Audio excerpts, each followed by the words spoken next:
எந்த எதிர்பார்ப்பும் இல்லாமலாம் வரல, எதிர்பார்ப்போட தான் வந்திருக்கேன். சரிங்களா? எல்லாரும் அப்படி நினைச்சுக்கிட்டீங்கன்னா தப்பு. ஏதோ ஒரு பதவி தேவை.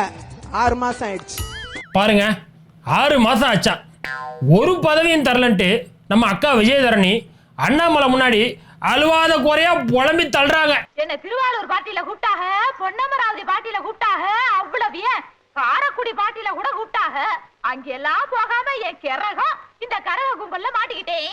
இந்த கும்பல்ல மாட்டுறதுக்கு முன்னாடி விஜயதரணி அக்கா அரசியல் வட்டாரமே அதிர்ந்து போகக்கூடிய அளவுக்கு அசாத்திய திறமை கொண்டவங்க. யோய், யார்ப்பா அதை கீழே கமெண்ட் போடுறது? விஜயதரணி யாருன்னு கமெண்ட் போடுறியா? யோ, எங்க அக்கா ஒரு காலத்துல எவ்வளவு ஃபேமஸ் தெரியுமா? 100 வயசு கிழவன் கிழவில இருந்து வயிற்றுக்குள்ள இருக்கிற பச்சை புள்ள வரைக்கும் என்ன தெரியாதவங்களே இருக்க முடியாது.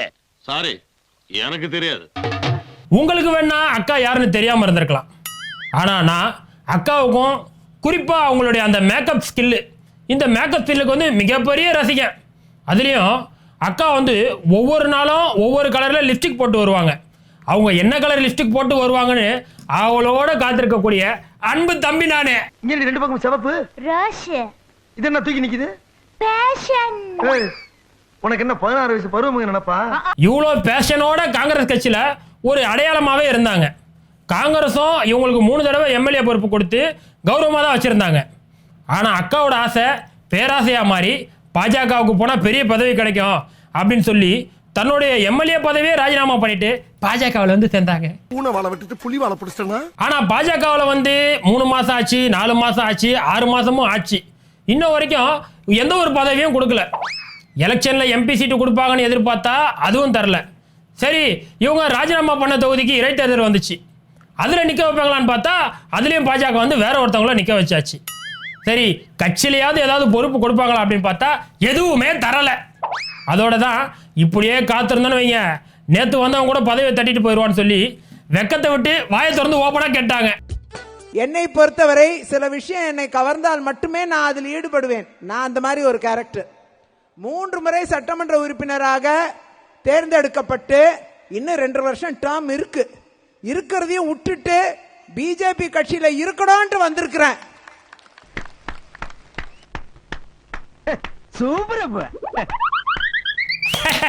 சூப்பர். பாருங்கப்பா, எப்படியெல்லாம் தியாகம் பண்ணி எந்த ஒரு எதிர்பார்ப்புமே இல்லாம இந்த கட்சிக்கு வந்திருக்கிறாங்க. எந்த எதிர்பார்ப்பும் இல்லாமலாம் வரல, எதிர்பார்ப்போட தான் வந்திருக்கேன். சரிங்களா? எல்லாரும் அப்படி நினைச்சுக்கிட்டீங்கன்னா தப்பு. சரி விஜயக்கா, இப்படி பொதுக்கூட்ட மேடையிலேயே இவ்வளோ ஓப்பனா கேட்டீங்களே, உங்களுக்கு என்னதான் வேணும்? நல்லா உழைக்கணும், கட்சியை அடுத்த கட்டத்துக்கு நகர்த்தி கொண்டு போனோம் அப்படிங்கிற எதிர்பார்ப்போட வந்திருக்கேன். அதற்கு என்ன தேவை? ஏதோ ஒரு பதவி தேவை. 6 மாசம் ஆயிடுச்சு. பிரச்சனை இல்லை, நீங்களாம் இருக்கீங்க. ஏக்கோ, நான் இருக்கேங்க்கா. உங்களுக்கு நான் நல்லது பண்ணுவேங்க்கா. யோ அக்கா, இந்த கட்சியை அடுத்த கட்டத்துக்கு கொண்டு போகணும்னு வந்திருக்காங்க. 6 மாதமா அவங்களுக்கு எந்த பதவியும் தராம இப்படி பரிதவிக்க வச்சுட்டீங்களேயா? எங்க அக்கா எவ்வளோ பெரிய அரசியல் அனுபவம் உள்ளவங்க தெரியுமா? அவங்க எவ்வளோ பெரிய பேச்சாளர் தெரியுமா? நான் எப்படி பேசணும்னு உங்களுக்கு எல்லாம் நல்லா தெரியும். தோல்ல போட்டா துண்டு, இடுப்புல கட்டினா வேட்டி, உள்ள கட்டினா கோமனம், அவுத்து விட்டா அமனம். இதுதான் வாழ்க்கை. இத தெரியாத கஸ்மாலோ நீ. டேய் ராசரத்னம், ஒன்னதாண்டா. சரி விஜயக்கா, கட்சிக்காக இவ்வளோ தூரம் தியாகம் பண்ணியிருக்கீங்களே, அண்ணாமலை உங்க தியாகத்தை பத்தி ஏதாவது சொல்லியிருக்காரா? இல்ல உங்க தியாகத்தெல்லாம் பாராட்டி ஏதாவது பேசியிருக்காரா? சொல்லுங்க, கேட்போம். இன்னைக்கு நான் லீவு, சொல்லுங்க, நிறைய டைம் இருக்குது. அதே மாதிரி நம்முடைய தலைவர், மாநில தலைவர் அண்ணாமலை தம்பி அவர்கள் எப்பயுமே எனக்கு, அக்கா உங்களை மாதிரி ஒரு தியாகம் பண்ணிட்டு நம்ம கட்சியில வந்து இருக்கிறவங்க ஒருத்தர் கூட கிடையாதுக்கா. நிச்சயமா உங்களுக்கு என்ன உண்டோ அந்த அங்கீகாரம் வரும்.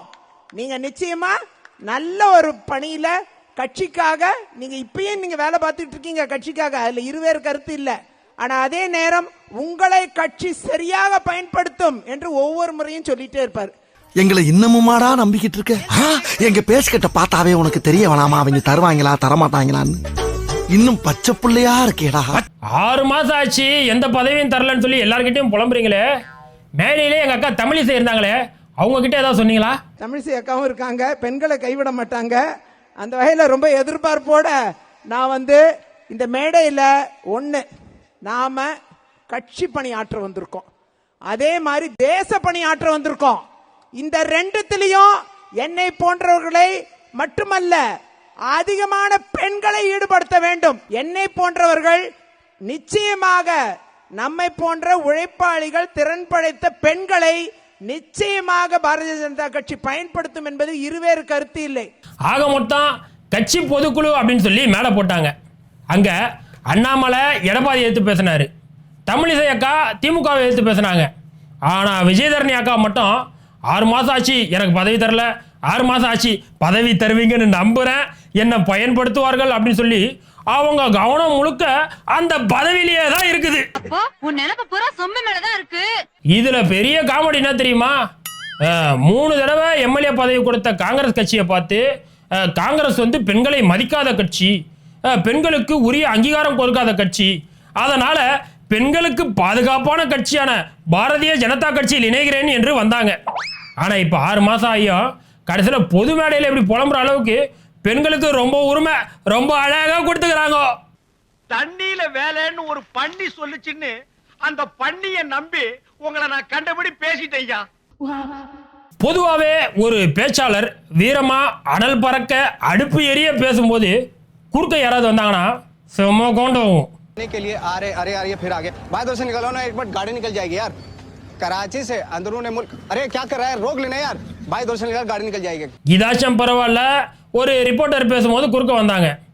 ஆனா இங்க பாருங்க, எங்க ஐயா எடப்பாடியாரு பிரஸ் மீட் கொடுக்கும்போது இதே மாதிரி ஒருத்தர் குறுக்கல வந்துட்டாரு. சொல்லிக்கிட்ட பொழுது பொன்மனச்செம்மல் புரட்சி தலைவர் எம்ஜிஆருடைய 100ஆண்டு விழா வந்த பொழுது புரட்சி தலைவருடைய பெயரிலே அவர் எவ்வளோ ஒரு ஃபீலோட உள்ள இருந்து பல ஆதாரங்கள்லாம் அடிக்க வந்துட்டு புரட்சி தலைவர் பொன்மனச்செம்மல் எம்ஜிஆர் அப்படின்னு ஆரம்பிக்கும் போது அபசகனமா ஒருத்தர் உள்ள வந்துட்டாரு. புரட்சி தலைவருடைய பெயரிலே என்னங்க நீங்க இருங்க, வந்துடுறேன், குறுக்க வராதீங்க, திரும்பாதீங்க, பதட்டமா இருக்குல்ல. ஏம்பா யார் வாங்க, கட்சி தொண்டர்கள் யாரும் இல்லையா? நம்ம ஐயா எவ்வளோ வேகமாக பிரஸ் மீட் கொடுத்துட்டு இருக்காரு, குறுக்க இப்படி சடக்குன்னு வந்தா ஜெர்க்காவதா இல்லையா? அவர் அங்கேயே தடுத்து நிறுத்துங்கப்பா. ஏப்பா அப்படியே நிறுத்துங்களா, அவனை சொல்லி நிறுத்துங்களேன்டா. அவன் நிறுத்துற அந்த லூசுக்கு மட்டும் வந்துட்டே இருக்கான், வர்ற நிறுத்துற அவனை. பைத்தியக்காரப்ப எதுக்குடா வரீங்க எங்கெல்லாம்? எல்லா பக்கமும் ஆள் போட்டாச்சப்பா. ஓகே அண்ணா எடப்பாடி என்ன இப்போ நீங்க பேசுங்கண்ணே, எல்லா பக்கமும் ஆள் போட்டாச்சு, இனி யாரும் உள்ளே வர முடியாது, நீங்க எப்படி பேசுங்க. புரட்சி தலைவர் எம்ஜிஆருடைய 100ஆண்டு விழா வந்த பொழுது நூற்றாண்டு விழா வந்த பொழுது என்ன இன்னைக்கு ரொம்ப ஜாம் ஆகுது பாருங்க. எவ்வளோ ரோல் ஆகுது எங்க ஐயாவுக்கு. இதுதான் சொல்றது, ஒரு வீரதீர பேச்சாளர் வேகமா பேசிட்டு இருக்கும்போது வேகத்தடை போடுற மாதிரி யாரும் உள்ள வராதீங்க. இனிமேட்டு வந்தீங்க ஐயா செம்ம டென்ஷன் ஆயிடுவாரு. என்ன பார்த்தா எப்படி இருக்குது, இலகாரமா இருக்குதா? நான் ப்ரோ ஒரு அளவுக்கு தான் ப்ரோ, எல்லாமே சும்மாலாம் நோண்ட கூடாது ப்ரோ. ஓகே, தொடர்ந்து அரசியல் பேசிட்டோம். இப்போ ஒரு முக்கியமான ஆன்மீக பதிவு, அறிவுரை பதிவை பத்தி பார்க்க போறோம். யாரும் சிரிக்காதீங்க. இப்போ நம்ம வந்து கொடுங்கோலன் செங்கிஸ்கானை பத்தி பார்க்க போறோம்.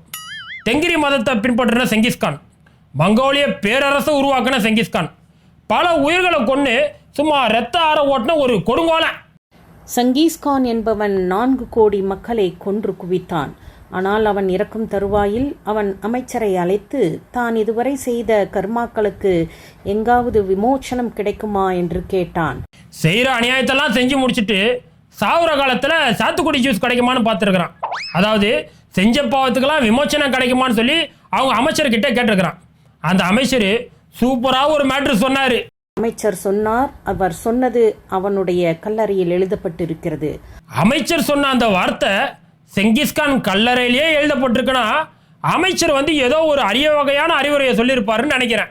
ஆம், இங்கிருந்து சிறிது தூரத்தில் இருக்கும் இந்தியாவிற்கு செல்லுங்கள். அங்கு சென்று பாஜகவில் இணைந்து கொண்டீர்கள் என்றால் உங்கள் பாவங்கள் அனைத்தும் சுத்தம் செய்யப்படும். நீங்கள் யாரிடமும் மன்னிப்பு கேட்க வேண்டிய அவசியமே இருக்காது என்று கூறினார். அடேங்கப்பா, அமைச்சர் பயங்கரமான அஜால் குஜால் ஆளா இருப்பாரு போல. 100% ஒரு கரெக்டான மேட்டர் சொல்லியிருக்கிறாரு.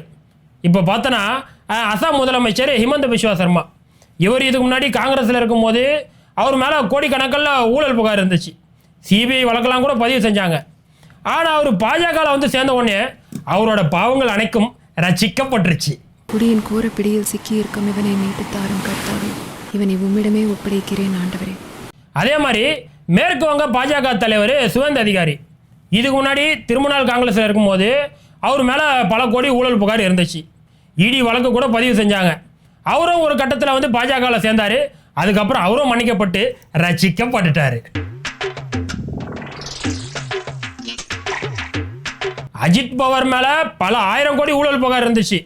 அவரும் பாஜக கூட்டணியில் சேர்ந்ததுக்கப்புறம் அவரும் மன்னிக்கப்பட்டு ரட்சிக்கப்பட்டுட்டாரு. டேலண்ட்லாம் ஒண்ணும் இல்ல பையா, நான் இல்ல, என் பேலன் இல்ல, என் டேலண்ட் இல்ல, எல்லாம் ரைடே ரைடே ரைடே ரைடே ரைடே ரைடே ரைடே ஹைடே ஹைடே ஹைடே. ஆனா இந்த செங்கிஸ்கானோட கதையில கிளைமேக்ஸ் எழுதவே இல்லை. அந்த கிளைமேக்ஸை இப்போ நான் சொல்றேன். அந்த அமைச்சர் வந்து செங்கிஸ்கான் கிட்ட போயிட்டு பாஜகவில் சேருங்கள், பாவ விமர்சனம் கிடைக்கும்னு சொன்னாரு. ஆனா செங்கிஸ்கான அதை கேட்கவே இல்லை. டேய், செஞ்ச பாவமே போதுடா சாமி அப்படின்னு சொல்லிட்டு கௌரவமா மங்கோலியாவிலேயே மண்டைய போட்டாரு. எடுத்து கொண்டு போய் எரிச்ச இடத்துல இன்னும் ஈரம் கையில, அதுக்குள்ள இந்த கூத்தா. ஃபைனலா எங்க அண்ணன் சீமானை வந்து ஒரு பத்திரிகையாளர் சீண்டி பார்த்துருக்கிறாரு. அண்ணனோட உண்மை தம்பியா, என்னால இதை தாங்கிக்கவே முடியல. அந்த பத்திரிகையாளரே கேள்வி கேட்கிறாரு. அதுக்கு பதில் சொல்லாம, தம்பி நீங்க என்ன படிச்சீங்க அப்படின்னு சொல்லி சீமான் அண்ணன் கிராஸ் கொஸ்டின் கேட்கிறாரு. திருக்குறளை கொண்டு போயிட்டாங்களா? கொண்டு போயிட்டாங்களா? சொல்லுங்க, நீங்க நீங்க என்ன படிச்சீங்க?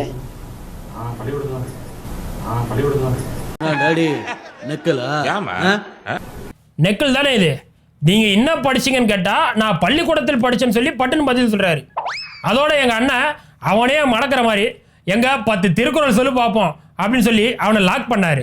கொண்டு போயிட்டாங்க. எத்தனை? ஒரு 10 குறள் சொல்லுங்க டப்புன்னு. கொண்டு போயிருக்காங்க சார். நீங்க சொல்லுங்க 10 குறள்.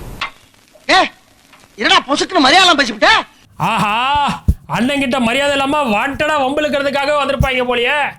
இப்ப பாருங்கடா, எங்க அண்ணன் 10 என்னடா 10,000 திருக்குறள் சொல்லுவாரா.